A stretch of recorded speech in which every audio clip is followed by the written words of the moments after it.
So today is about being sassy.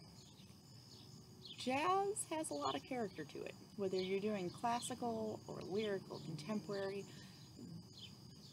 there's a different kind of flavor to how you perform in jazz. And it can come down to your facial expressions. It can be something as simple as an angle of the head and a throw of the shoulder. You can go from being neutral to adding in some smirks. There's a whole plethora of things that you can do to be sassy.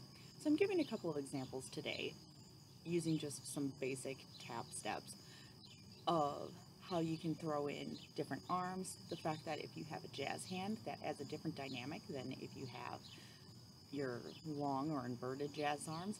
It pulls out a different appearance.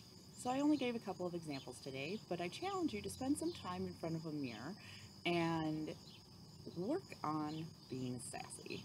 For some, this comes naturally, and that's totally cool. For others, it takes a little bit of work, and that's totally cool too. So play with some of the different moves and have fun.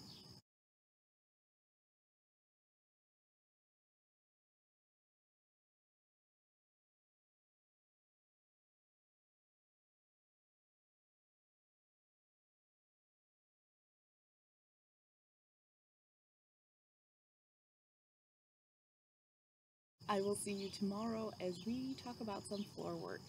I will see you then.